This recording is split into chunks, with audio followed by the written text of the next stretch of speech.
So hey anime fans. The series name is What If Naruto Got Harem with Steven Universe. So let's start the series. A lot of people thought that the crystal gems prevailed just because of their power. A successful team was made possible by their diversity and Rose's leadership. But it was not at all the case. The 9 entities that genuinely influenced the conflict were the ones that no one mentioned or wanted to remember. They were a vicious race of artificial beings. 9 demons dominated the galaxy's power structure prior to the war. Since none of the 4 gems could coexist with any known species in the galaxy, they had all been sealed centuries ago. Right up till Earth. Until humans, creatures that adapted to any form of change remarkably quickly. Nothing went according to plan after the diamonds hurried to locate 9 humans and seal each of the creatures inside of them. In defiance, the 9 human sacrifices killed Pink Diamond, their handler, and sided with the crystal gems. The war then broke out. Rose led her army, and the 9 made their own decisions and followed their own set of guidelines. They vanished once the battle ended, and nobody searched for them. Rose had given the command because even she was afraid to disturb such strong creatures. Now, after thousands of years, nothing has changed. The 9 earthly warriors were largely forgotten by the remaining crystal gems. Until they came back one day. As they left the barn and returned to the nearly twilight sun, Garnet told Steven, "She'll need a lot of rest, so let's leave her be." The small child questioned, "Do you think she'll want to stay?" "Probably not," butted in Peridot, who was elbowed by Amethyst. Pearl tried to reassure the kid by saying, "She may, or may not. It's her choice, Steven, but she won't go to Homeworld again." A new voice behind them said, "She'll stay, my little water bearer will enjoy this ever-changing world too much." Garnet's gauntlets materialized first, and she shoved Steven behind her. As Peridot hurried behind the imposing Garnet, Pearl and Amethyst were soon at her side, their weapons ready. They anticipated a new diamond of some kind, someone who could defy their perceptions and Garnet's vision of the future, but instead they saw a person. A tall one at that. At 6 feet 1 inch. His blonde hair flowed in the soft breeze along with his clothes. He had a simple burnt orange t-shirt, a thin black leather jacket, dark blue jeans and dark brown cowboy boots. What made every gem present, minus Steven, freeze in fear was the headband wrapped loosely around his neck. A small kanji was engraved in the worn metal which read, "Shinobi." What are you doing in this place?" Pearl stammered. This man, or was he, was terrifyingly powerful. Rose herself feared these 9 beings, knowing not to interfere or anger any of them, and told her army the same. Pearl once saw the power of one during a mission gone wrong, when she and a small battalion of gems were ambushed by hundreds of quartz gems on a war path. She smiled back at them, telling them everything would be fine before lighting miles of plains ablaze in blue fire before disappearing. The thing that frightened Pearl was a monster in battle. "I'm here to make sure that someone she knows more than you all takes good care of this little treasure." With his hands never leaving his pockets, the man remarked, "Someone she doesn't resent or hold any form of anger of." "Why would you be interested in a jewel from Homeworld?" Amethyst yelled. "She exhibits promise, the potential to stand out on her own. She wants to be great, and I want to see her succeed. That was my plan until she was snatched from me thousands of years ago during a fight I wasn't involved in since she was thought to be a Homeworld diamond. I wanted to get in touch, but I made a commitment to Rose that we would not communicate too much, so I chose to wait until things had subsided before attempting to get her back. This was the ideal moment. Children, is there anything else you would like to ask me?" "Wait, wouldn't you be younger than them if you were human?" With his head peeking out from behind Garnet, Steven asked.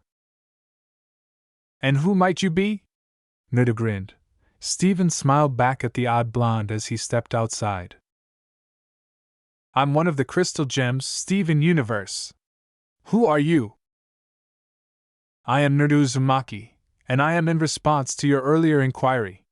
But their strength is like a child's to an adult's when compared to mine. I refer to the majority of them as children.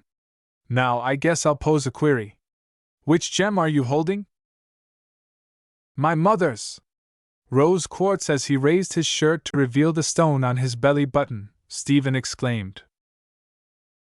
As the sun sank and night took over, Nida's smile brightened and he scratched his hair, saying, Well, I'm glad everything with her worked like she spoke of all those centuries ago. Are you planning to remain? As normal as she could manage, Garnet asked him, her resolve unwavering. For the time being, until Lapis decides to or I have to leave. Goodbye, Nerd said, turning around and going into the barn. Stephen tried to follow, but Garnet stopped him and shook her head. We need to go, we'll speak to him later. In the home. It's unbelievable that he's here, Pearl yelled. This is awful. Very awful, Amethyst murmured. Aside from Lapis, we must determine what else he desires. He must be here for more than just her, Garnet remarked. Who is he? Stephen questioned, reminding the other gems that he was present in the room. Pearl and Amethyst turned to Garnet, who was better able to communicate what needed to be stated than they were. That man is a person from pre-war times. Because of human adaptability, the Diamonds selected him and 9 other people to serve as containers for the strongest known beings in the cosmos. Only these 9 fought their own fights and swiftly tilted the scales, enabling us to win the war. However, they vanished from public view as soon as the conflict ended. In thousands of years, he is the first person to get in touch with us. I honestly thought they died out after the war, but it seems one survived. But if there are others, one would be sufficient to wipe out the entire planet if they intended to seize control. They reportedly choose to live among us and take pleasure in our way of life. Until he gets in touch with us, no one is to trouble him. Okay, Stephen, I don't want any incidents. Garnet nodded his head in response to the question. Good, now let's figure out where Jasper may be laid up. The following day. How dare you return, Stephen, Connie, and the gems ran outside to see Nirda standing on water nearly a quarter of a mile from shore after a voice yelled, before a loud crash reverberated in front of the house. Lapis slammed down on the water, her wings already prominent as she faced off against the blonde, less than a second later. You were aware of our agreement, thus I was unable to win you over throughout the conflict. They would retaliate if I even went near them, and no gem would survive our onslaught. Nirda stated, maintaining a calm exterior. You are a liar!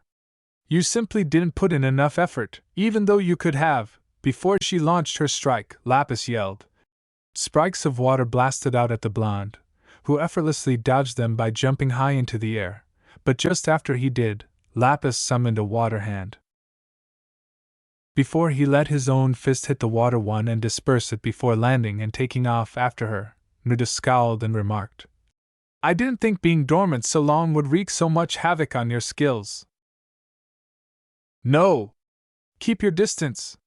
Lapis shouted, sending whatever wave, hand, or object her troubled mind could conjure up as the blonde easily dodged through them all.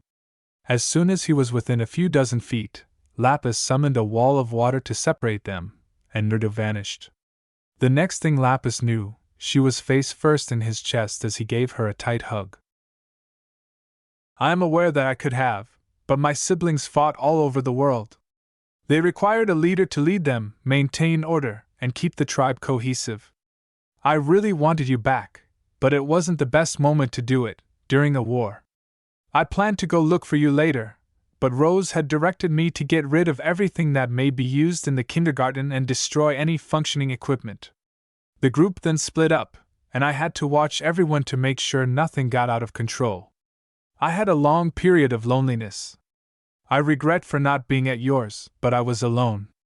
I'm not letting you go again. Lapis started crying during the speech, but it was quiet and nobody could hear her that far out from the coast. Eventually, Her sobs stopped, and Nerda knew she had fallen asleep.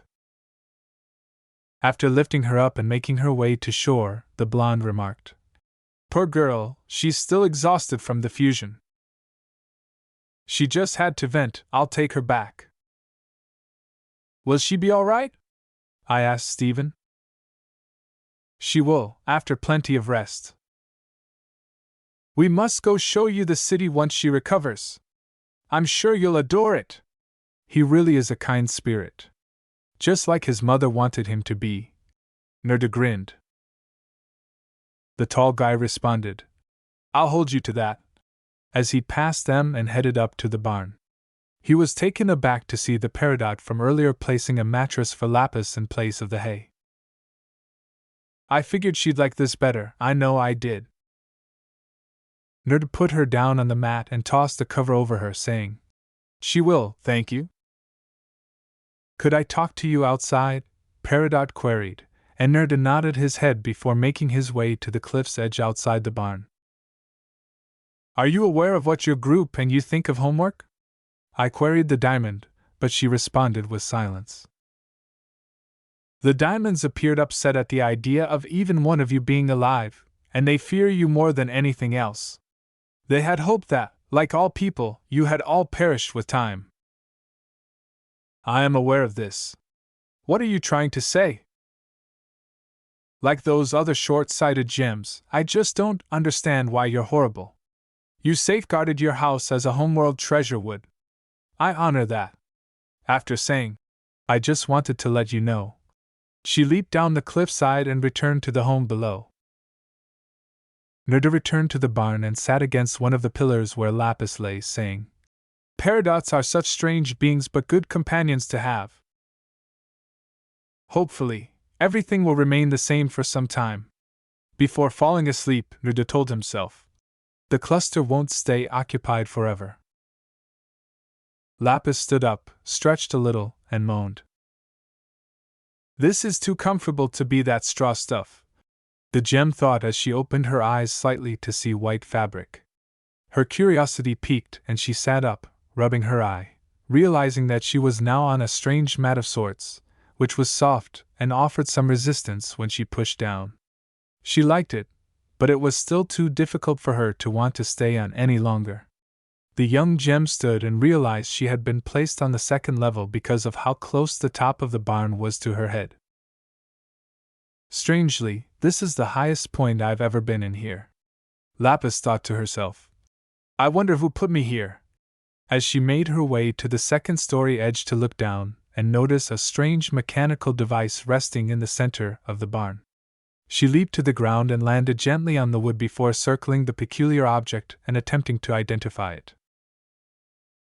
Stephen replied, "It's called a motorcycle," as he, Connie, his father, and the other treasures entered. "Who is it?" "I'd be able to identify its sort," Greg, who was fascinated by them but lacked the coordination to ride one correctly, remarked. "It's a 2017 Victory Hammer S pushing around 1,700 cubic centimeters out," Gerda remarked as he entered the room from a nearby side stable. The elder man extended his hand and said, "Greg Universe, love the bike." The blonde said, "Thank you, Uzumaki," and then turned to face Connie. "I'm Connie, Stephen's friend." "Nerdo, nice to meet ya." "What is it used for?" Lapis, still staring at the strange contraption in front of her, inquired. "When you get on it, you can go places without having to run or fly." When the engine revved to life, all the gems except for Garnet shifted back a little, and the matte silver bike lowered to a low hum. "I use it because I don't feel like running everywhere," Gerda said, walking around to where Lapis was and inserting a key. He then turned it and pushed a button on one of the handles before it fired to life. "Is it that noisy all the time?" Pearl, not wanting to shout over the engine, inquired. "Yes, the sound travels rather effectively since a lot of power is being forced out of tiny apertures. The lengthy pipes soften it a little, but cutting them shorter would make it much louder, which is beneficial." Nerda sat down on it and leaned it upright, saying, These people don't pay much attention, so loud means they can hear you even if they don't see you. He turned to face Lapis and said, "Hop on the back seat, I'll show you how it works." "I don't believe I ought to."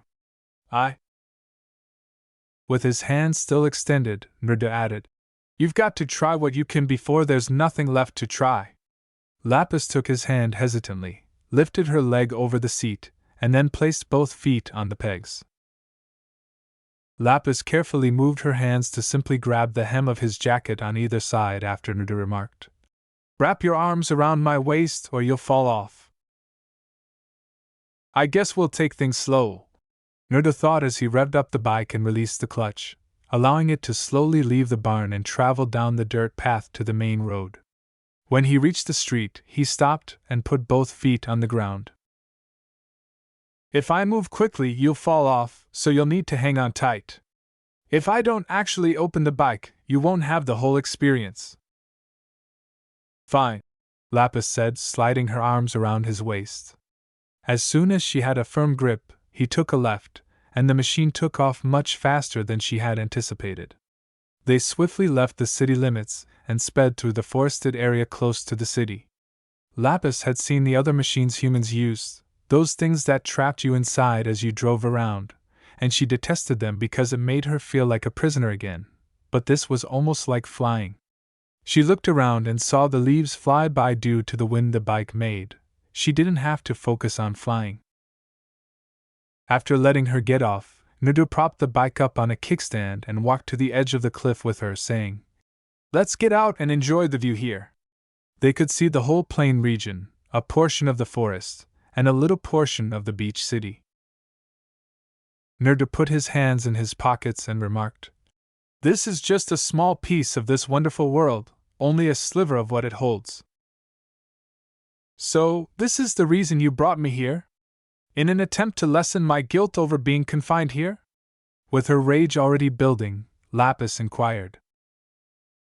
"I took you out here to enjoy life and enjoy what this place has to offer," Naruto said calmly. "I am aware that you came to view what this planet has to offer out of curiosity. Thousands of years ago, it was very different. There are countless opportunities to observe the various facets of human existence. Every human is unique in their actions and behaviors. No two people are same. I'm sure you'll love it as much as I have. It's a great place." "What makes you so sure I will?" Lapis asked, turning away. "Because you wanted to all those years ago, and I know you still do now."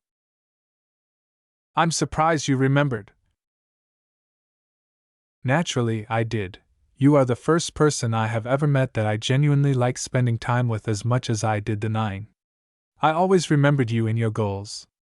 It's about time I fulfilled my pledge to show you the world and everything it has to offer." With a sigh, Lapis turned to him and asked, "What will we do if I trust you?" "I'll start by helping you regain your confidence, and after you're well, we'll begin traveling to various locations." "Lapis, you simply must have faith in me," Naruto replied, grinning as he turned to face her. Okay, I guess I'll give it a try," the jewel said with a sigh and a smile. "You won't leave even if I don't." "I won't." After saying, "Now let's get going because we've been gone for a while," Naruto got back on the bike and headed back towards Beach City, talking as they went through the town. "We'll soon need to get you a new outfit." They remained silent for the remainder of the ride till they returned to the barn.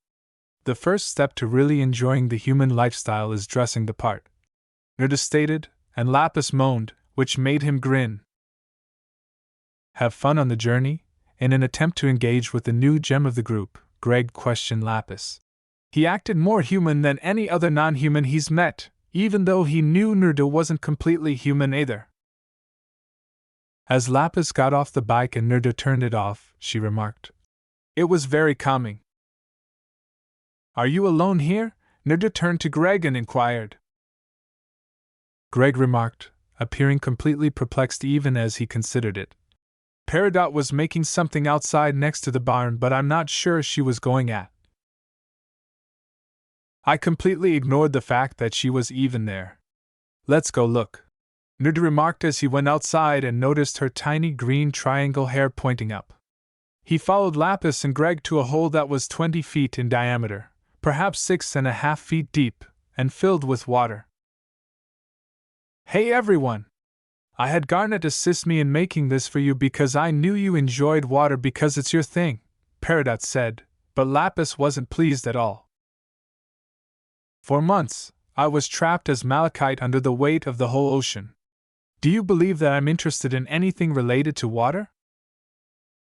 You must come to terms with the fact that you are no longer that. You are one of the greatest water gems in the world, and your name is Lapis Lazuli. Take it as you can, Naruto remarked, removing his boots beforehand. What on earth are you doing? As she watched him undress, Lapis yelled, completely embarrassed, not that it bothered her, but nevertheless. After removing his shirt and slacks to reveal a pair of basketball shorts, Naruto announced, I'm taking a relaxing dip. He moved slowly into the water and sat down, raising just his head. Lapis scowled as the blonde continued, Come on in. Greg said, I'll go in too. And he stepped in already, wearing only his shorts. Peridot said, Everyone else is in, gotta do it now. And Lapis resisted. Unfortunately, just as she was about to back away, someone, or two people, threw her from behind and pushed the three of them into the center of the water. Lapis began to breathe heavily, trying to reach the top but going nowhere but farther down. Slowly, she started to panic and did the only thing she could think of, curling up into a ball and letting her emotions out. The water rippled and bubbled, making Naruto frown. When Lapis felt the crushing weight of water, she thought, She can't handle it, she's not coming back up, damn it! Then she felt arms encircle her before lifting her. Naruto? Lapis murmured. Yes, things are okay now. They pushed you in like that, which surprised me. I only wanted you to enter by yourself, unwind, and know that you are in complete control and that the water won't harm you. Are you able to stand? Asked Naruto, and Lapis nodded her head before he put her down. She turned to see that everyone was seated in the hole that Garnet and Peridot had created, but it was now almost twice as big. What took place? Before Garnet, Pearl, and Amethyst showed up, Lapis requested. Is everyone doing okay? As Naruto and Lapis stood in the center of the hole, Pearl remarked, Oh my! As we felt a surge of energy. I was unable to swim to Lippy's and wait her out in time to prevent her from having a panic attack. With a sheepish smile, Naruto remarked, I guess I used a little too much energy. I just sent a pulse of energy to send the water away. That was fantastic, Steven yelled. Lapis responded, I'm sorry, I shouldn't have acted like that. But Connie interrupted. You shouldn't blame yourself for acting that way. I know a little, but not much. When it comes to our greatest fears, the majority of us would act similarly. As Greg assisted Steven and Connie, Naruto led Lapis out and said, She's right, let's get everyone out so we can refill this.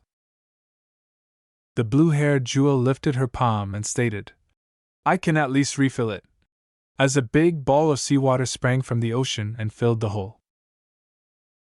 Hooray! Steven yelled, diving in with Connie and Amethyst. Peridot yelled and dove for her tube. Greg returned inside, and Garnet and Pearl returned to the house to resume their previous activities.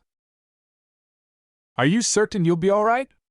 As he picked up his clothes, Naruto asked, getting ready to put everything back on because he was already dry from releasing the energy blast. Yeah, I just need to take things slowly. How about we take a stroll into the city today to buy you some clothes? To alter the atmosphere for you. The water jewel received a deadpan. That's a mood killer. Comment. It's occurring too bad. After saying this, the blonde took her hand and led her down the hill into the town. She eventually gave in and accompanied him to one of the few shops on the boardwalk that sold a wide range of clothes, which Lapis required to choose her look and discover what she truly liked. Select some items and put them on. Don't rush yourself and get what you find nice, Nerda said. Lapis entered the women's clothing store, turning her head to glare at him as he grinned and went to look for some clothes himself. Since he didn't really need anything, he just looked around, letting her take her time and pick things out. Since she had never had to size herself, she was learning how everything fit and worked with the female store owner's assistance. After an hour, he turned to face the changing room when Lapis questioned, "Nerd." She was wearing a beige crop top with the words, "Bay on the Bay" on it, a black sports bra underneath, light blue jeans with a few rips here and there, and flat-soled Vans. "That's a really intriguing decision. Are you fond of it?" Nerda inquired. "I prefer this to avoid burning my leg on the machine once more. Although I have a few other items, this one is my favorite." With a smirk on his face, Nerda said, "Then let's check out and head out." For Lapis, it went quite quickly. He took out a card, swiped it, and suddenly everything was paid for. He then left with her new wardrobe. As they made their way to the barn, Nerda remarked, "You better wear this now." Lapis waved him away as she got closer to the barn and noticed Steven and Peridot inside. Yeah, I will tomorrow," she replied. "You have Earth clothing?" "Why?" As Nerda put the luggage down and entered one of the side rooms containing his belongings, Peridot questioned him. "If I'm going to try and get accustomed to life here, dressing the part sure would help," Lapis replied. "So why haven't you changed since then?" "I want to enjoy these clothes a little longer." At that moment, a red egg-shaped ship materialized, and a bright yellow beam shone down on Peridot, Lapis, and Steven. Steven was the first to move, attempting to run towards the house but failing when the eye focused on him. Lapis moved next, raising her arm to summon a hand of water from the man-made pond to flick the strange red ship backwards. As the ship repositioned itself, Lapis brought her hand down, slapping the ship nearly halfway into the ground. Garnet, Pearl, and Amethyst appeared next to Steven, Peridot, and Peridot. "What took place?" Pear examined the ship and inquired. "It appeared out of nowhere," Steven yelled. "I failed the mission, so it's after me," Peridot yelled. "Come into the barn, everyone, before they notice you," before everyone hurried inside, Nerdy yelled. "How do we respond to it?" Peridot yelled more than she spoke as she asked. According to Garnet, we have a plan," before she divided into Sapphire and Ruby. "What? If they win a baseball game, do we give them everything they desire?" Nerda inquired. "Yeah. That plan would work just fine too, and she guessed it would be a little easier to win too," Ruby yelled, and Sapphire simply shrugged. Nerda waved his hand and, like all the other gems except Steven, his hat was tilted far down to shadow a large portion of his face. Steven, on the other hand, had a standard blue and white uniform that resembled a baseball set up like everyone else's. "Wait, why did you buy Lapis clothes if we can accomplish this?" Peridot inquired. Nerda added, "Humans can't do this, so if you want to be more the part, change like a normal human instead of using your powers." Lapis and Steven trailed closely behind her, with the others following closely behind. "Hi there, strangers! Why have you come to Earth?" With a very direct introduction, Nerda asked. "Our commanders put us on a mission to locate a missing person," one Ruby, standing in front of the others, declared. "The gem is called Jasper, tall, orange and white, built for battle." "Well, we might know where that individual is, but we don't enjoy it when people approach us in that manner. If we simply put a ship in your yard, wouldn't that bother you?" Before it responded, "No, I would not, and we apologize for that." Ruby appeared to be deep in thought. "Regardless, we still require the information." "What about a bet?" After the head ruby scowled, the others gathered and engaged in conversation before the head turned back to Naruto. You win this game called baseball against us and we tell you, lose and you leave for good.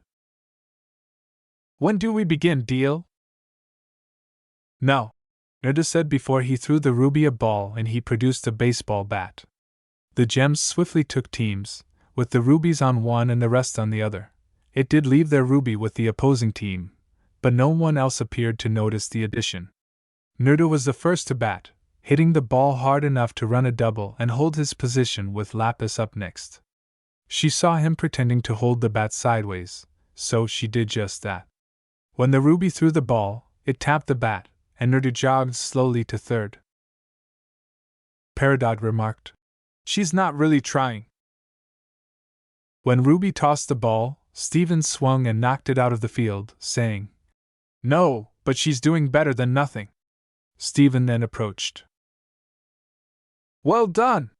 screamed Steven, running the base. Naruto passed and waited for him before they walked back together as Pearl went up to bat. The next few innings between the two teams were fairly decent, with everyone trying their best. Lapis even started to enjoy the game, or at least she enjoyed catching the ball when it wasn't too hard to get to. The only issue was that Sapphire and Ruby flirted a lot and kept getting out. Now, at the bottom of the ninth, the Crystal Gems were up to bat again after allowing the Rubies to play twice after a near fight with Lapis and a few Rubies. "Stop listening to me and concentrate on the ball." As Sapphire took the field, Ruby remarked, "We have all the time in the world." "I'm trying, I just can't stop thinking about you." Ruby grinned and said, "Well, if you get a home run, you can see me all you want running back." Sapphire grinned back and watched as the ball flew at her. Naruto saw as she tensed and then swung, using all of her strength to send the ball flying overhead and well out of range to be caught. Steven and Peridot ran home while their team ran towards them, hugging as they passed. However, as Sapphire hit home, she hugged Ruby and they tumbled, merging. The Crystal Gems watched in horror as Garnet gradually stopped laughing. "Ha ha ha ha whoops! All along, those were jewels," Ruby, the lead, yelled. "Combined, the ruby with a gem on its eye yelled." The lead ruby leaped on top of another, 2 rubies clung to her arms, and the ruby that yelled, "Fuse," leaped on top. However, as she did so, a bat struck her head, knocking the bottom ruby off balance, and causing them all to collapse. "Who threw that?" The ruby who was struck by the bat yelled. "I apologize. I was attempting to wave, but it slipped." Naruto to the front of the group and said, "I thought you'd just want to know some information and I'm glad to share." He knew the gems could take care of themselves, but the glare Lapis was giving them may make them look worse than they needed to be. "Where is the Earth mission's leader?" the commander of the Rubies inquired. "Who?" "Jasper, the person with the crystal in her eye yelled. "Neptune," from behind Naruto, Steven yelled. The Rubies appeared to ponder before the darkest of the group spoke, but Naruto maintained a neutral expression. "Well, why didn't you say that out loud?"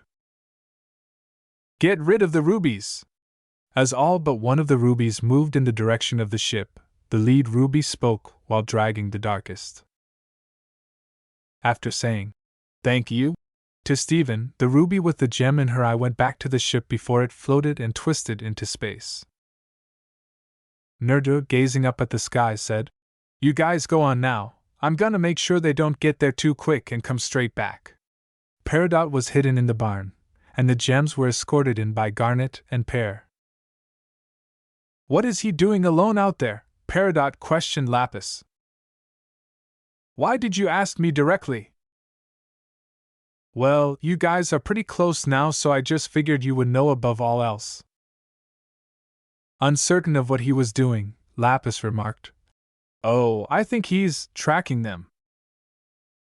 Pearl, who had witnessed it a few times, said, "He puts tags embedded with his energy on things which allows him to track them no matter how far they are.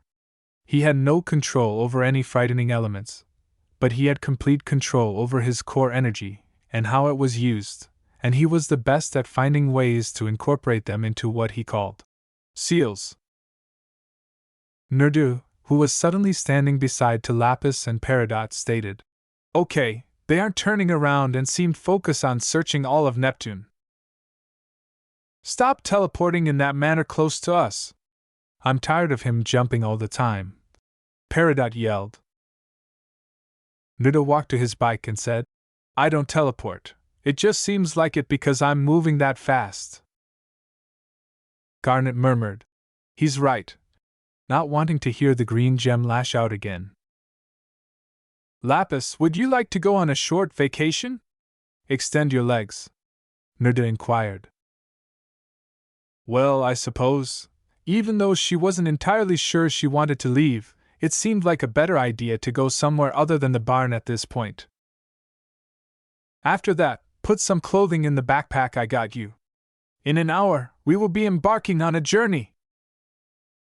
I'd like to leave, wanting to see what kind of interesting things they would discover together, Steven said.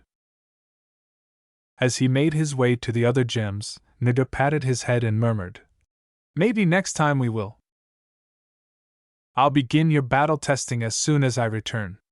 It has been quiet for a while, but with everything that is coming our way, you must be ready for more difficult conflicts. I'll begin by assessing your abilities, and then we'll focus on improving your areas of weakness and strength. You can work effectively in a team and get along just fine, but you need a plan if you're fighting someone considerably stronger by yourself. I'll assist you with that, so be ready for our return." Pearl started to say, "I beg your pardon, you can dash," but Garnet stopped her by placing a hand on her shoulder.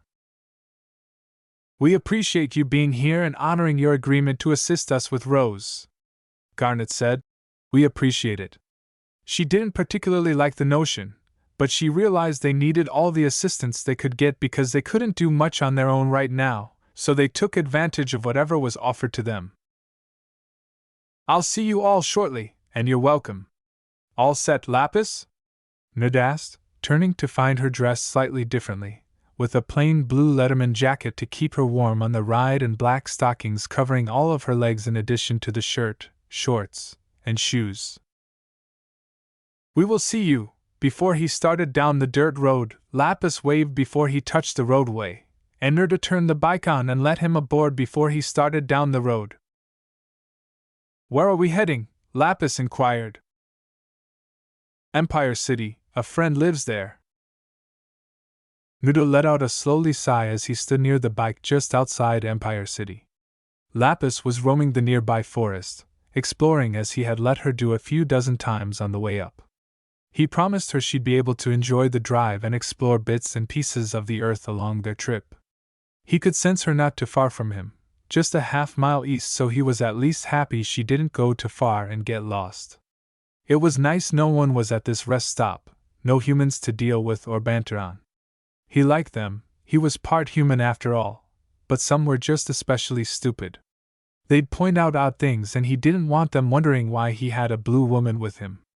Naruto was in no mood to fight with them and explain things he had no want or need to. Then, for a split second, something crossed his senses. The sudden signature appearance made Naruto stand straight up and heighten his awareness. He was sure it wasn't just an animal, but that was all he got from the split-second notice. Then, he felt it again, and this time it was much closer to Lapis than before. Naruto said the word shit before vanishing. Taking in everything this world had to offer, Lapis chose to stay in the forest this time and explore the more unexplored areas rather than just flying through them like she had the first time. As she was considering turning around, she felt something close by, but it was fleeting, almost like someone was hiding but made a mistake for a moment. She turned around and searched the trees for any movement, and before she could follow him, Naruto was in front of her, his back to her, facing the same way she had. He remained silent, observing the forest before speaking to her. Lapis didn't have to answer, she just followed along. They didn't talk until they had returned to the bike without any problems. "Follow me back and stay close." Are you aware of what that was? Lapis inquired as Nerda got on the bike and allowed her to board. No, but for the time being, it's best that we leave whatever it is.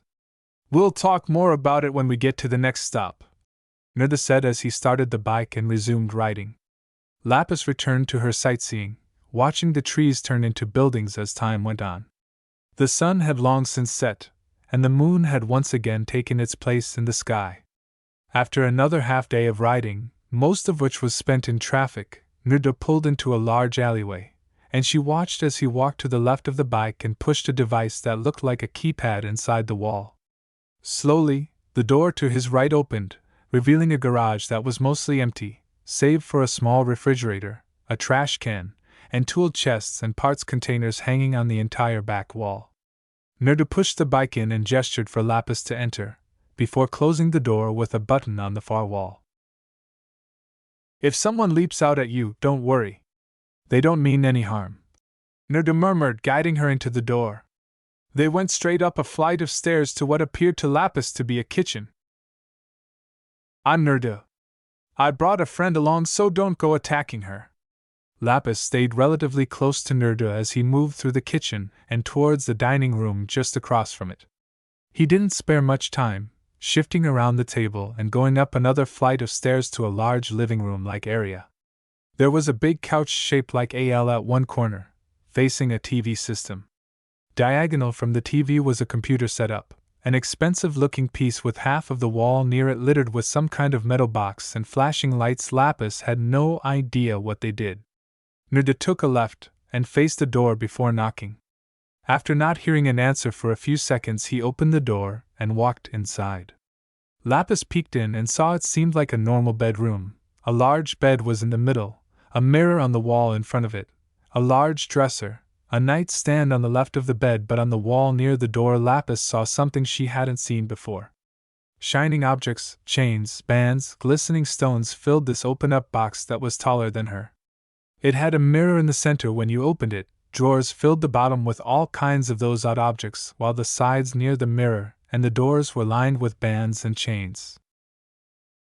A new voice from behind her said, "Close that if you please." She jumped and hurriedly closed the doors before turning to face the newcomer, who at first glance was definitely human-looking to Lapis. She was slightly taller than herself, her dark eyes contrasted with her light complexion, and she could see her blonde hair waving behind her, pulled up in a ponytail, as she learned from Steven. The woman was wearing a basic long-sleeved black high-collar shirt, a thin navy blue jacket, dark jeans, and black boots. Lapis said, Sorry, I didn't mean to be rude." Normally bold in her demeanor, she was still in shock at the unexpected appearance of this woman. She didn't even notice her presence until she spoke, and when she did, she was inches away from her. It was gradually becoming clear that these 9 were something special because neither the average person nor the majority of gems could do that. With a smile, the woman said, "No worries, I was just playing around anyways." Nerda exclaimed, "Yujito, it's been a while." The blonde whirled around and leaped on the taller man, giving him a tight hug. "Nerda, it's been a long time. Although your travels have been growing longer, this one was really brief." Nerda responded, "I know, just went to pick up an old friend," before releasing her and gesturing to Lapis. "As the battle was coming to a conclusion, I told you all about this jewel. The one I knew before to her incarceration. This is Lapis Lazuli Yujito." "Lapis, this is Yujito ni, the container of the 2 tails." Lapis didn't know who this woman was until he stated, "Container of the 2 tails." She was the second youngest of the 9 and the container of the Hellcat Matatabi. Yujito smiled and added, "Nice to finally meet you," as she stepped next to Nerda. Lapis noticed a likeness between the 2 of them as they grinned and stood next to each other. "Nice to meet you too," was all she said before the blonde entered the living room, followed by Lapis, before Nerda entered as well and closed the bedroom door. "How is work going here?" Nerda gestured for her to take a seat at the end of the couch, and she sat down without saying anything. Yujito went to the small refrigerator on the opposite side of the couch and looked around for something. Want something to drink, you two? Ginger ale, please. Lapis, have you had any Coke yet?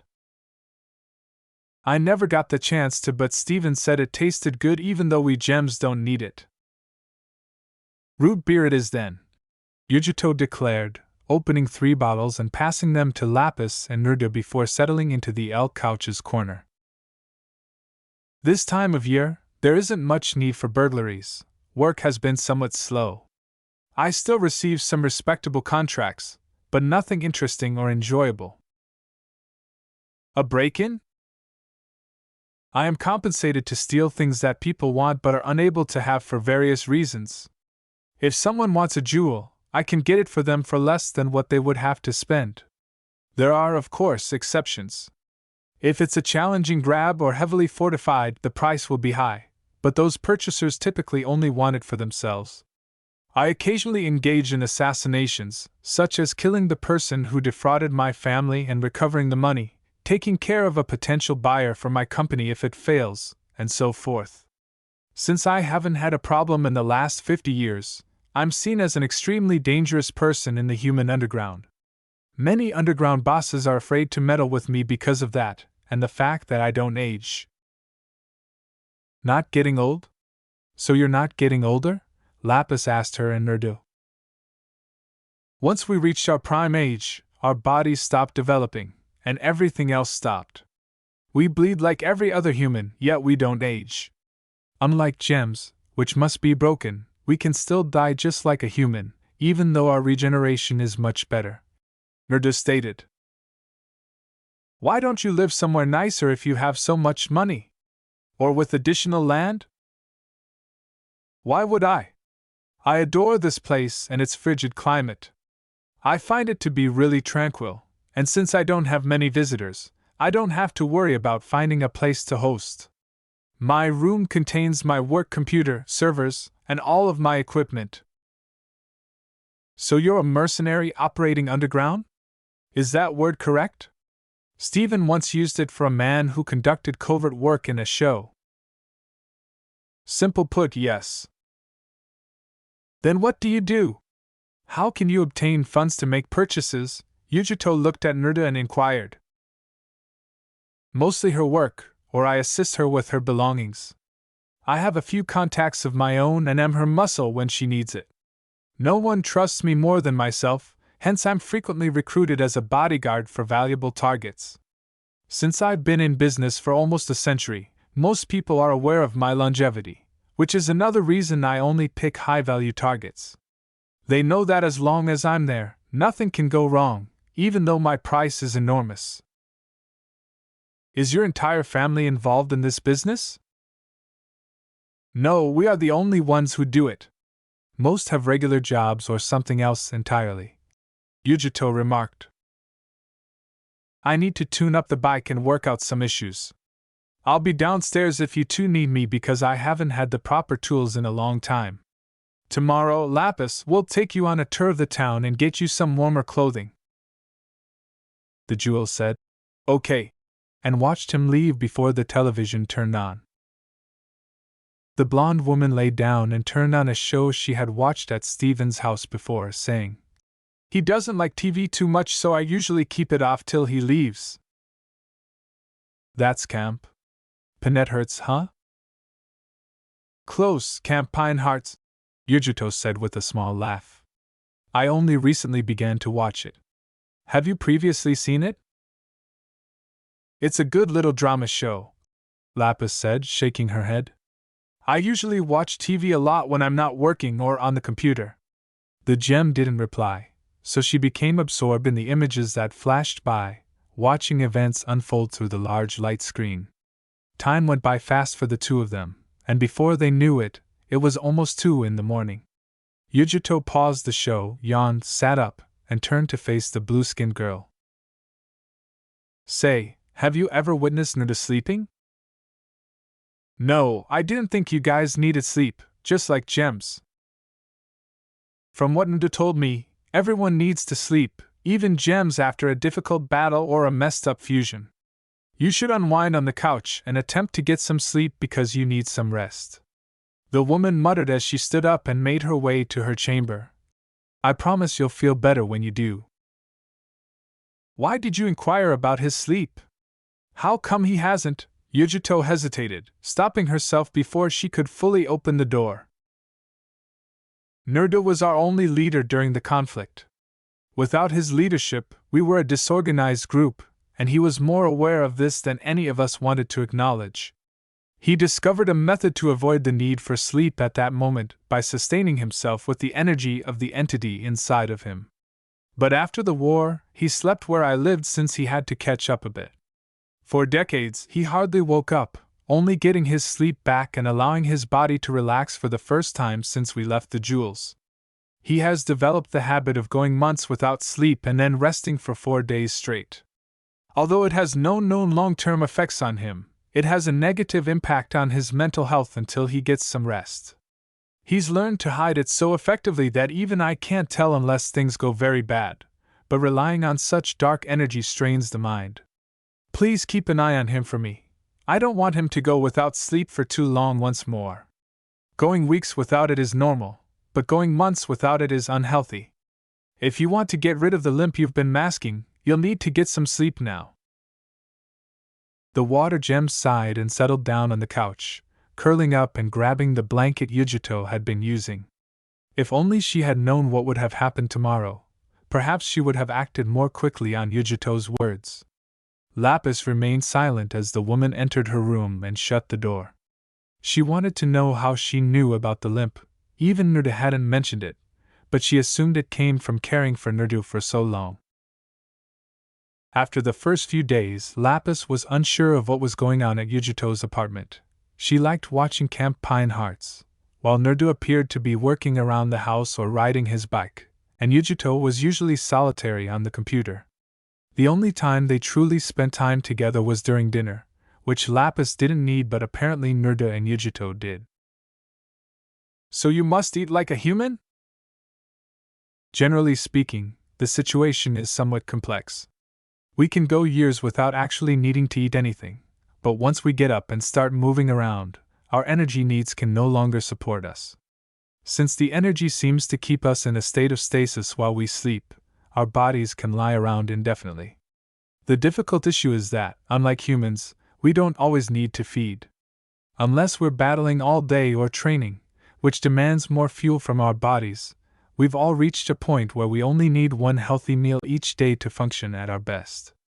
Therefore, unless we're doing something physically demanding, we actually just require one meal a day on average. Naruto stated. That seems like a headache. I'm relieved that, unlike you guys, I don't have to eat. After you've dealt with it for a few years, it's not as horrible. Yujito chewed into her garlic bread and remarked. Just becomes a habit by then. This mess again, what is it? Spaghetti with ground meat and garlic seasoned tomato sauce with some garlic toast. There ought to be more of it. It tastes wonderful, and I really enjoy the garlic. Naruto grinned. Sure thing, I'll make sure to make it more often from now on. Be careful there, we might be dealing with another Fu.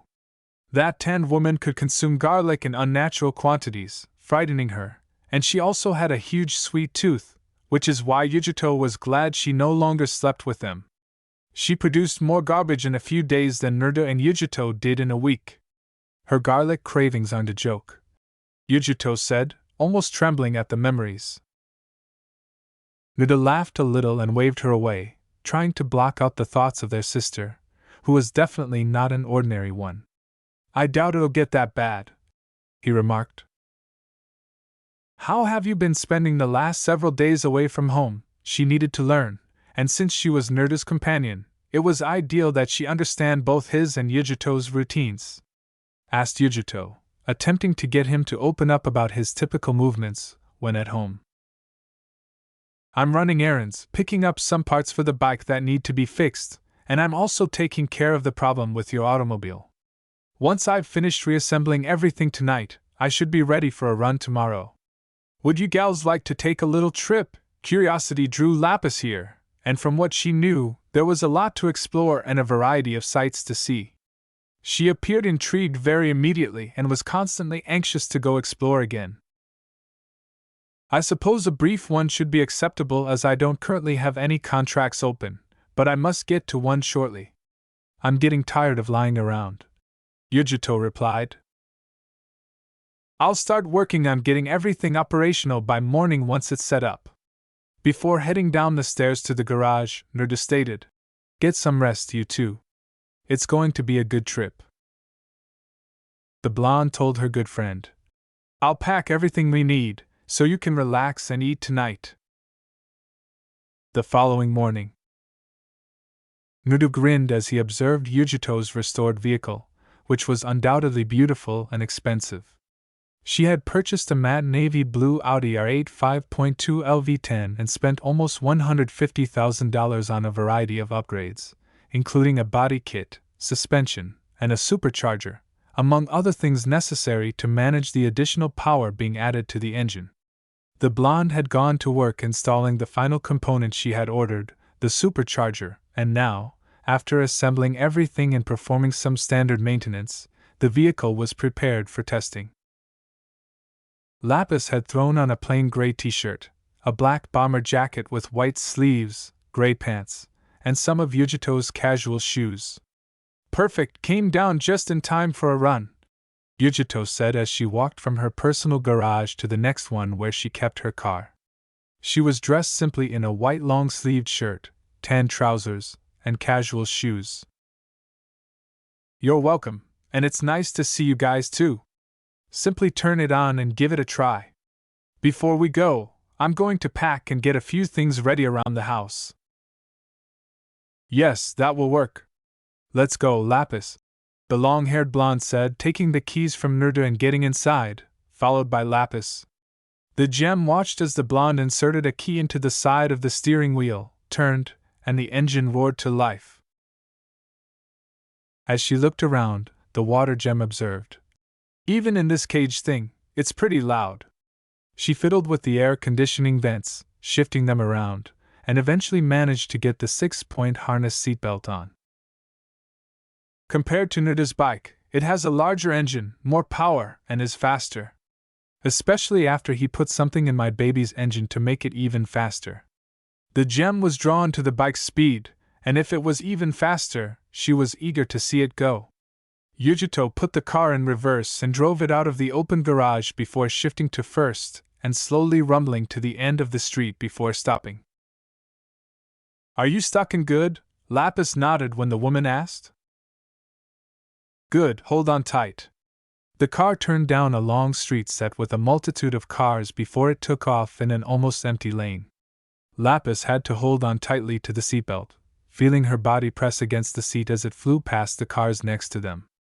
She watched in fascination as Yujito weaved through traffic expertly, avoiding some cars by what seemed just a touch away. Then, as they approached a turn, Yujito jerked the wheel and pulled a lever between them before the car turned sideways and kept its turn speed with a high-pitched squeal. As they faced the proper lane, Yujito corrected the car to a straight path before taking off once more into the thicket of vehicles. Her hand glided a metal pole sticking up from the center, something Yujito called a shifter, which operated together with the pedal to make the car go fast, and fast it went. Lapis was smiling the entire time while her new blonde friend drove around for a while before returning to the garage where Naruto was nowhere to be found, his bike now in the corner of the garage.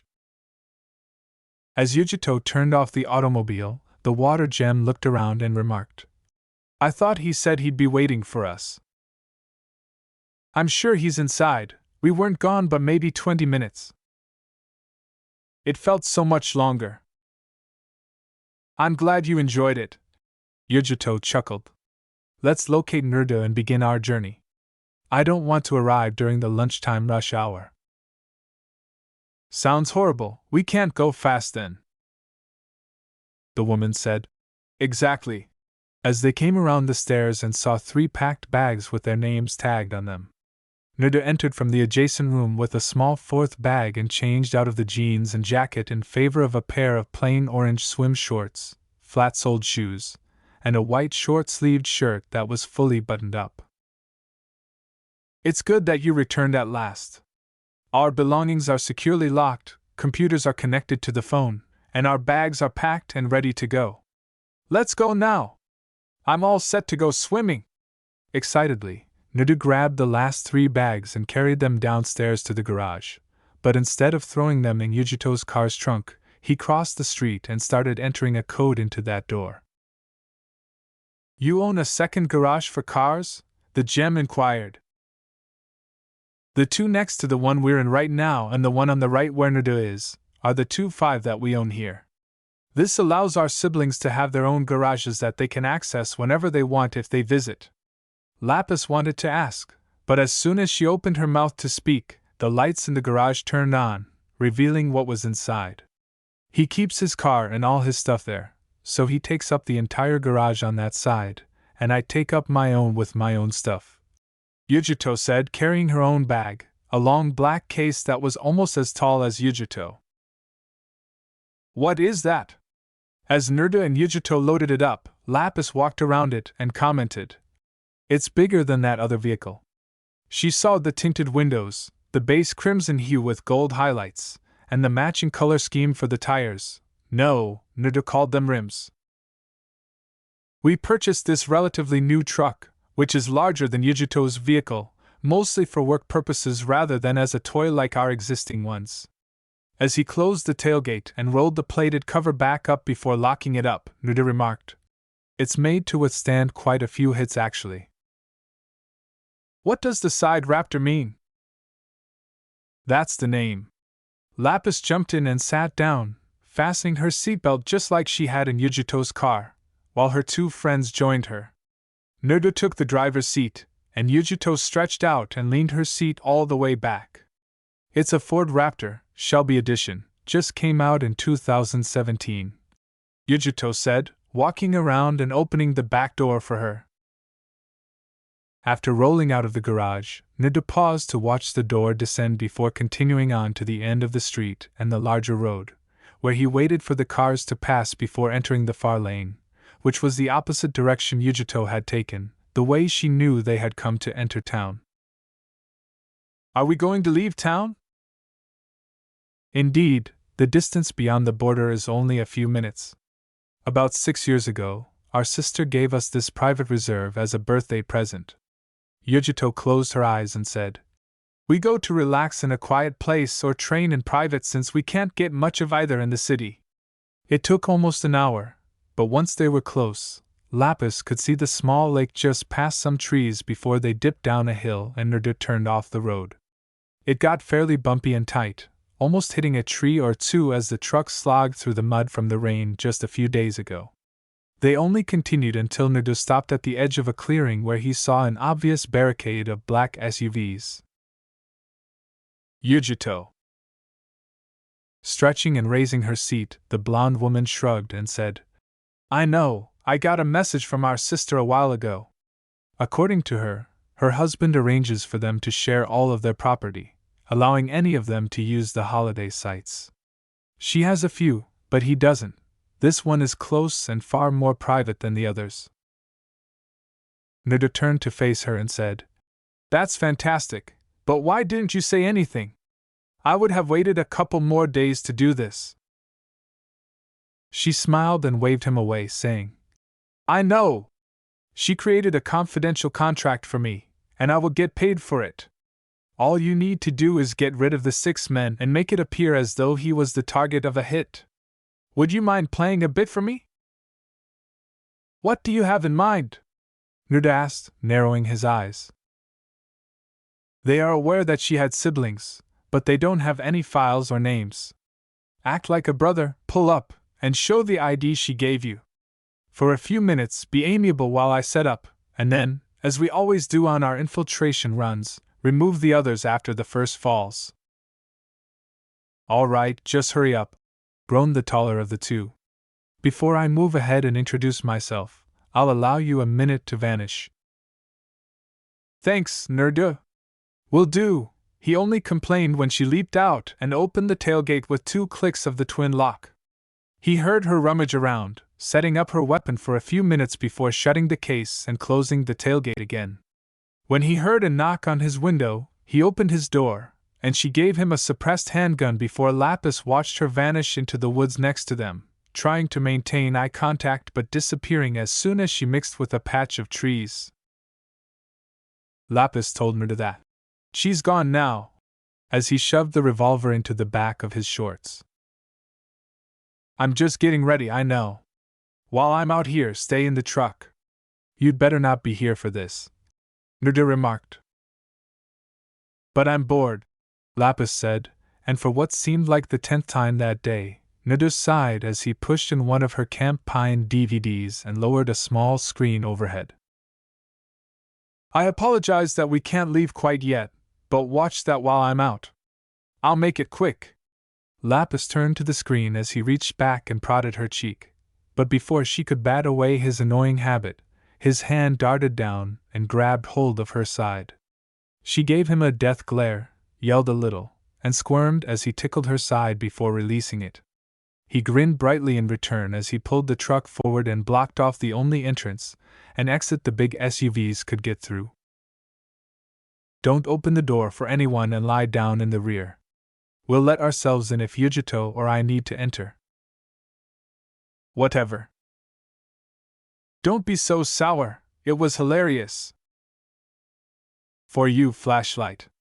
When he walked away without saying anything more, she could see his eye twitch and grin, but Lapis leaned over the center and gave him a quick glance before the door closed. Don't die. They couldn't kill me if they wanted to, he said, closing the door and locking it up as he passed the 2 cars and headed for the campsite, which was now in full view and unguarded by the turn from the tree line. A small cabin was built, mostly self-sufficient, collecting and filtering rainwater, with solar panels resting on the roof and a converter on the back side. They had Wi-Fi out here because everyone had jobs, but Naruto didn't like the 4 men standing outside. As soon as the first suited man saw him, 2 of them moved forward, keeping a distance, while the other 2 seemed to report in.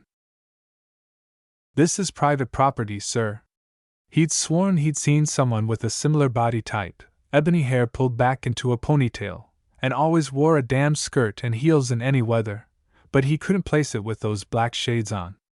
We need to ask you to turn around, please, said the woman in front, who was clearly a woman but looked familiar. Why, Naruto frowned and put his hands on his hips, saying, This is my sister's property. Although Naruto was aware that many ordinary people had larger muscles than him, his body was designed for battle. It was athletic, but the scars visible through the open shirt indicated he wasn't your typical guy. We need to see ID then, sir. Naruto took out his wallet and gave them the ID, which had his sister's last name on it along with a note that she had personally signed and taped to the back. The woman reported in with her partner and appeared to have a brief conversation before turning to him and returning the ID. I apologize, Mr. Ano. During his journey, Mr. Martina didn't have any expectations. I wasn't either. Naruto scowled, perplexing the woman. This belongs to my sister and her families, not to him. To be honest, when I call her, she will be upset to hear this, but for the time being, I must talk to him. He's where? On the water, sir. On the water? He's swimming, what? Even though the guard could see what he was leading to, she nevertheless responded because it was her responsibility as part of Mrs. Ano's secret watch detail to monitor her arranged marriage partner until the wedding was confirmed. He's using the boat, sir. With a forced smile, he said, Please take me to him. Yes, sir. When Naruto and the guard woman turned a corner and started to descend hill toward the boathouse, they nodded and retreated to the porch of the house. You 3 keep watch here. I'll be back shortly. Stop for a moment. She obeyed and turned to face him through her shaded glasses, remaining motionless as he took them off to reveal dark green eyes that were clearly not their natural hue. Then, one of my sister's personal guards requires everyone to wear green contacts, a unique color code that her family is familiar with. Why are you out here at this moment? As an undercover agent, I was dispatched to monitor her new marriage contract and ensure that nothing shady was going on. I thought you were come to resolve things because we have indications but nothing concrete. No, I was here to relax, but when we pulled up, I got dragged into this, Nerd said, pinching the bridge of his nose. We must attend to the other 3 guards at the house first, so forget about the boathouse for the time being. Sir, that's not within my mission required dash. The lady snatched her earpiece and tore it out, crushing it in her palm and throwing it to the ground. Under Code Valkyrie, I am taking full command until proper connection with your head of department contacts you with further instructions. Yes, Mr. Ano, sir. What do I command? Pretend to be hurt, wrap an arm around my neck, and limp on your leg. I'll walk you back up there as if you sprained your ankle after falling in a spot of mud. I'll grab the closet from him and use it, so put your knife in your right pocket. As they turned the corner, Nerd said, Yes, sir. She threw an arm around his neck and settled into a steady beat for a limp. Hey! She wounded herself after falling. Please, I need your assistance. The 3 men immediately moved and jogged over to them, taking care not to get caught in the muddy patches. The first man was caught off guard when Nerd's hand shot out lightning, crushing his windpipe, while the other grabbed the knife from his pocket and continued to move forward, switching the blade open and shoving it into the second man's chest, killing 2 men in a matter of seconds. He turned and saw the third man fall, clinging to his bleeding neck, while the woman pocketed her knife and turned to face him. Clean this up quickly, just drag them into the vehicles with me. He grabbed an arm of each of his kills and began to trudge towards one of the SUVs, letting the guard open the back before they picked up each body one by one and placed them lengthwise behind the back seat. Once all 3 were inside, he closed it and heard the crack of a suppressed weapon firing once, again, and again in quick succession before silence fell. Nerda looked around the boat dock before his phone went off and he picked it up. Hello? Hey, I got the guards to stop shooting, but he moved behind a tree, and I just gave him a hard blow to the leg. Try to save his life since he's coming your way. See you shortly. He pocketed his phone as the line died. Restart the interrogation in the basement, Karen. We will soon be hosting a guest. Head office has contacted me, sir. They want to speak with you after things have calmed down, Karen remarked, returning her phone to her pocket. Don't worry, just get to work. We don't have long. Nida gave no time for response and moved towards the hill as the black-haired woman took a quick jog towards the basement doors at the side of the house. Nida took a slow walk, finally taking time to smell the forest and enjoy the scenery. Past the lingering smell of blood, he loved the pine smell here, and as he approached the bend he could see the calm waters of the lake a distance away. Ah, what a nice day they'll have after this business is sorted. Right as he thought that, Nida turned left and saw a man hobbling towards him from the forest holding his right thigh. He was dressed in typical boating attire for the rich, a brand new white polo, freshly ironed khakis and a pair of dress shoes. His hair was slicked back and his olive skin just made Nida dislike the man. He was a slimly, underhanded boy who did as his parents asked as long as they fed him money. Oh, the blood he spilt to keep his father in power a decade ago was still fresh in his mind. The underworld was a nasty place after all. Nida, please help me. I've been struck. I'm being targeted by someone. As he carried him up the hill, Gary spoke once more. Nida pretended to be shocked and hurried to him, throwing an arm over his shoulder and saying, "Let's get you somewhere safe." "I'm delighted you're here, but I didn't expect you. I tell you, it's a sign from God." As Nida passed the front door and walked to the side of the home, he said, "It certainly is." Gary didn't see any double meaning in this statement. Where are we dash? Whoever is outside might be using inferred technology, therefore the basement is safer. We'll have a greater chance of hiding until they depart if we remain beneath. Your guards have already left to obtain backup. You truly do consider everything, man. As the doors opened, Gary laughed and said, Your sister was right, and soon I'll get to call you a brother-in-law. Yo, I don't think so, Gary. He was flung down the narrow staircase a moment later, and as the man with the brown hair uttered a series of curses, he tried to stand but was violently hauled up and slammed into a chair before he could even fully recover his vision from the abrupt change in light. What the devil? What the heck is going on? When a rag was thrust into his mouth, he stopped talking. In the corner near the door, he saw Naruto, a blonde woman he recognized as his fiancée's sister, and one of his guards. Hey, friend! Yujito grinned and said, You got away from me earlier. MPHM! Yeah, we found some interesting stuff in that boat you were gonna burn on the lake since the marriage contract was done and over with. Yujito's face turned pale as a manila folder with the tag, Fu Ano Personal, was waved in front of him. Naruto looked through it, ignoring Yujito as her hand ignited in blue flames and pressed down hard on the bleeding wound, burning it shut along with part of his thigh, causing him to scream through the rag. When he appeared to be dying, Yujito tore it out and slapped him and warned him not to yell or spit at her. They said I should burn it. I was coerced into marriage by my parents. I promise. So why did we receive texts and emails indicating that you pleaded to marry her by whatever means necessary? We're here because they seemed determined not to play games with my beloved Fu. 5 people have died, and 1 more is pleading to follow in their footsteps. Rich boy, you've become too avaricious.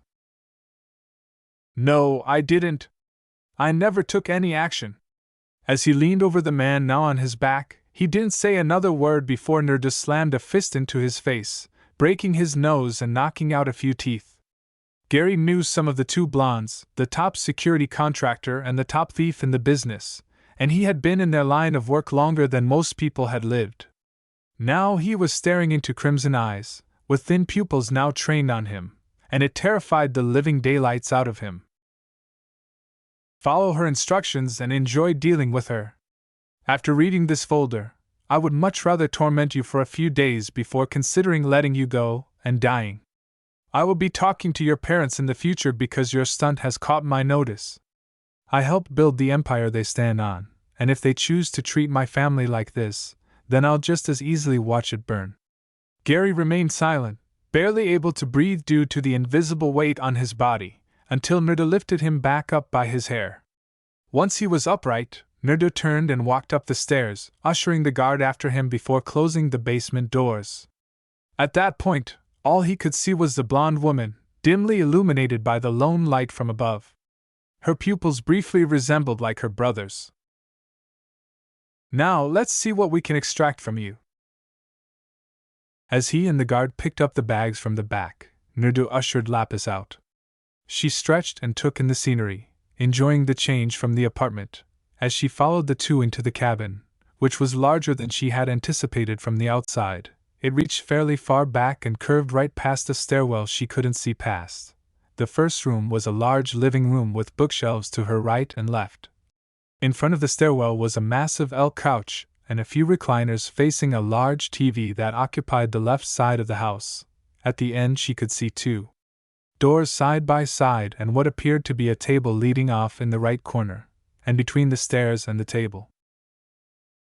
As Naruto led the woman to set the luggage she was carrying in the left room downstairs, the water jewel remarked, "This is a really nice place compared to that apartment.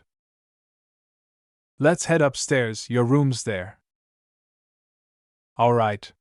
She moved up 1 flight, then turned heel and up a shorter one, reaching a smaller upstairs area. There was a large table here as well, but it looked odd.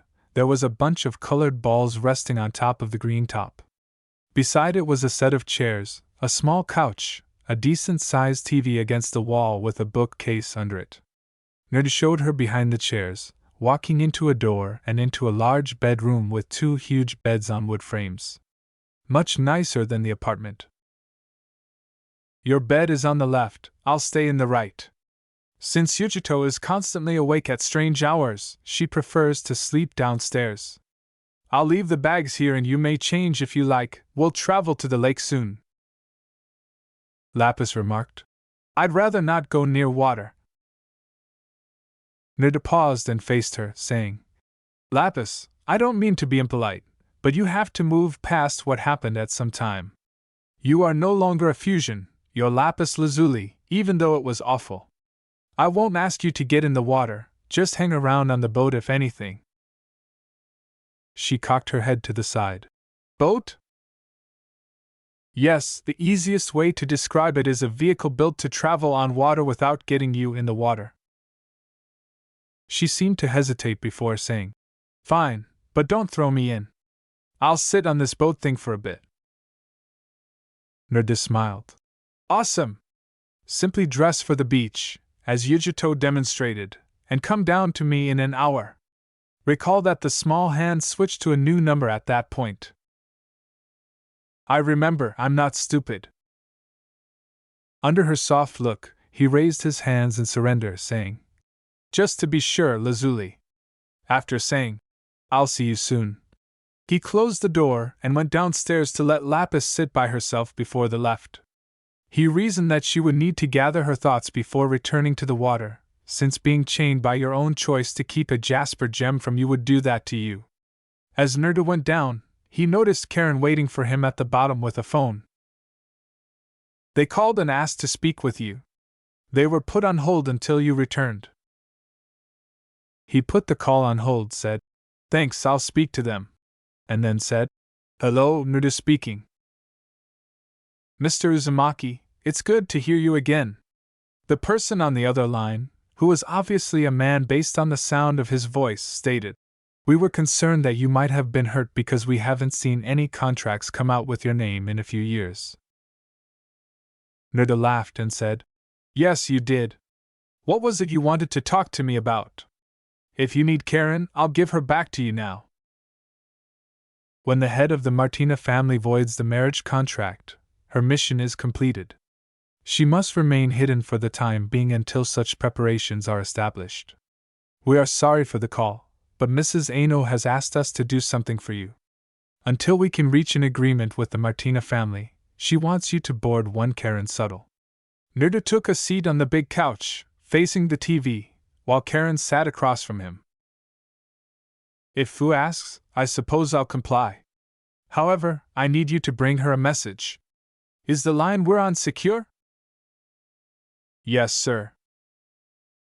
After we've finished gathering information, I'll have Karen get in touch with you to let you know whether we have any new information, a summary of what happened at the cabin, and our action plan. Because of my ties to the Martina family, Yujito and I are currently actively involved in this matter in an effort to find a speedy solution. Send Karen our plan of action and what we've provided as soon as she gets in touch with you. I'm grateful, Cypress. Nida handed Karen the phone, ready to put it in her pocket, and said, Always a pleasure, sir. Are you comfortable remaining here? You had a daughter residing in Empire City with your mother as of the last time I looked.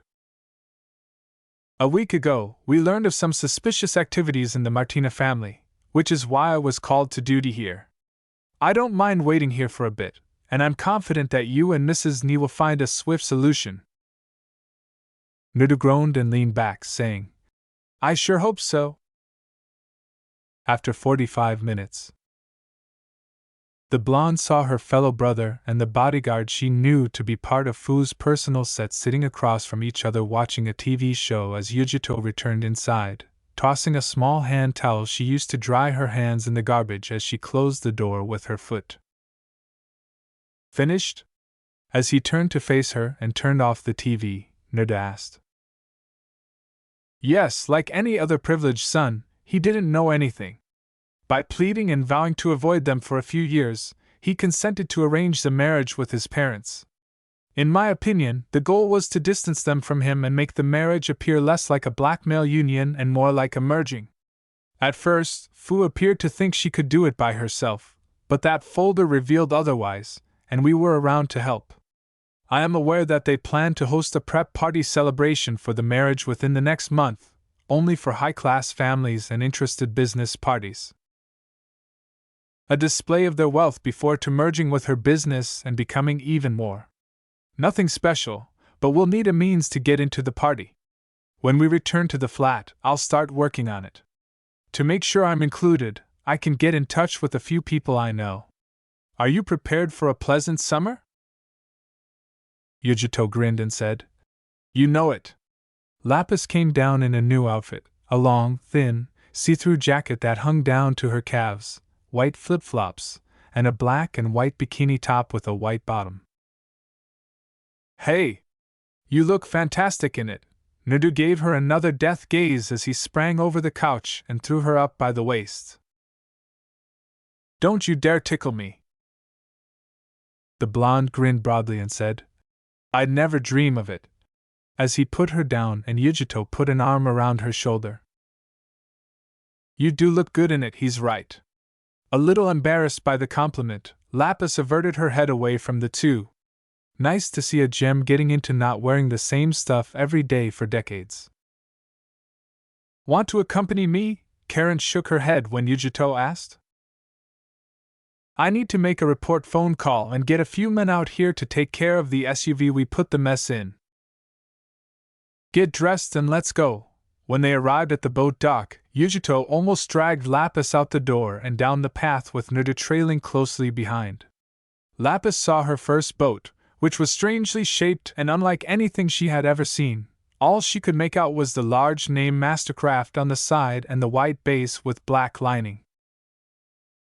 It's not very fancy, but if we have our family out here, it can accommodate many people. Now get moving, Naruto remarked. I thought they were on this boat, while Yujito leaped on and assisted Lapis. No, they were going to do that. I fired just as he was getting off the phone beside the pier. Is everything operating smoothly? As they sat in the enclosed boat dock, Naruto turned the key and it started up with a slight pause, rumbling quietly as they sat there. He made Lapis sit down, and Yujito sat down next to her in case she became a little seasick. Naruto opened the throttle, and the floating object lurched back and propelled forward into the open area. Lapis only saw the surroundings blur around her for about a minute before arriving at the center of the small lake. Yujito and I are going to go swimming for a little while, so you may stay here.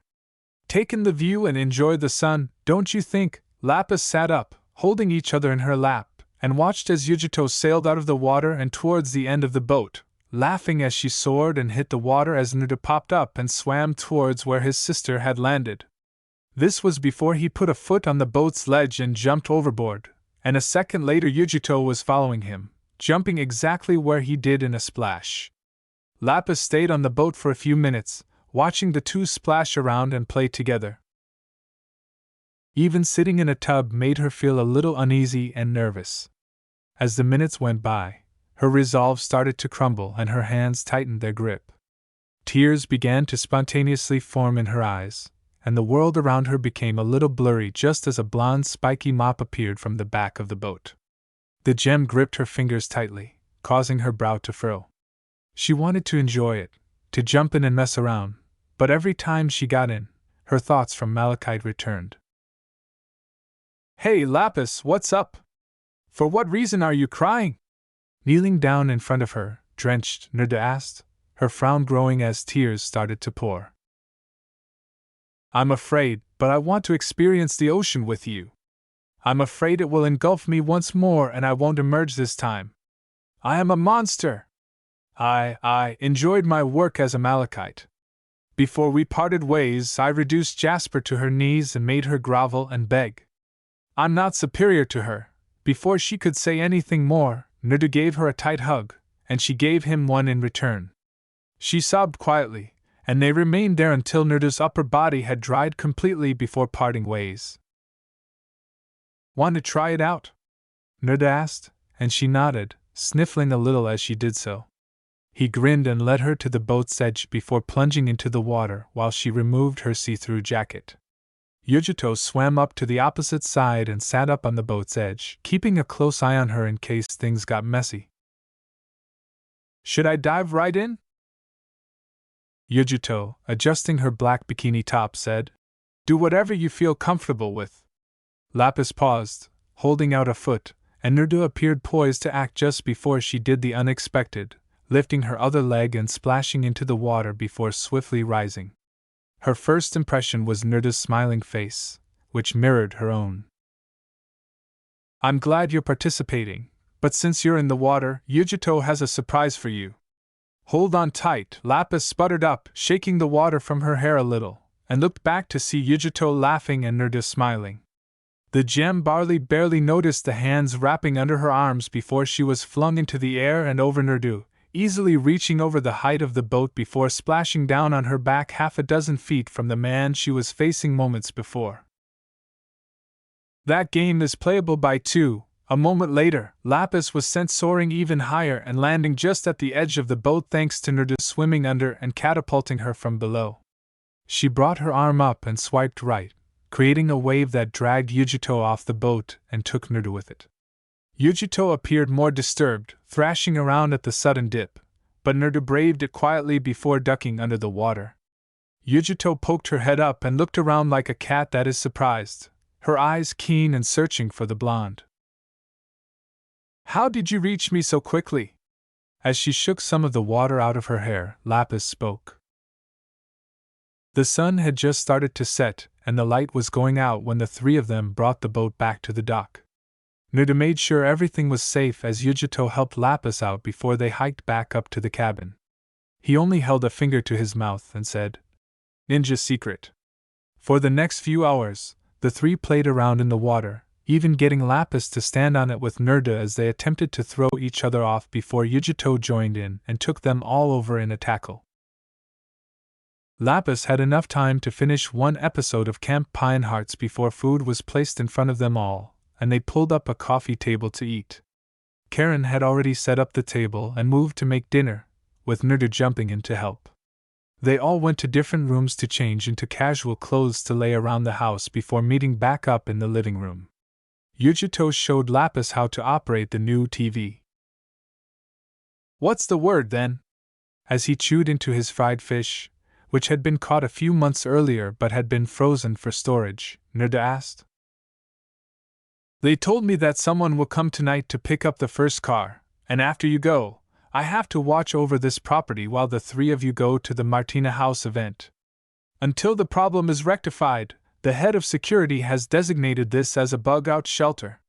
Within a day, 4 squads will arrive and establish positions throughout the site. Before your procedure starts, you are welcome to ask for any information that is required, but I was instructed to ask that you provide advance notification of the time and date. After all, they want to be ready before everything goes awry. After we return, I'll take care of everything. Just begin setting up your connections on Nerdu while I get the invites ready and collect the data we require. Yujuto said. I'll make a detailed timeline of what will occur and send it over with a timestamp. Nerdu, are you aware of who else is heading there? Wanting to be part of the conversation that she found somewhat interesting, Lapis questioned. High-clearance investors, a few diplomats with underground connections, and most likely some prominent subterranean families who are merely present out of respect. Since I've been employed before and they are aware that my contacts are typically kept under wraps unless it's evident or the scenario demands it, I'll be able to enter and appear to be a bodyguard. You would still have to be attached to someone or something. With whom do you intend to enter into a contract? Yujuto said. Anyone is at risk in this kind of situation. And Nerdu grinned. A new investor who spent a substantial amount to gain access to the underground realm. Since the donation recently, names have not been disclosed until a face-to-face meeting has been scheduled, thus this will be the first public appearance. In addition to being in the public sight of the world down under, this will be the finest location to guarantee the safety of both parties. Who? I didn't know of anyone who had given to the Martina family during the previous week. This is due to the fact that our very own Lapis, Uzumaki, gave it just hours prior to our meeting. My new full-time contractor and my significant other. Huh! Was the whole response of the room.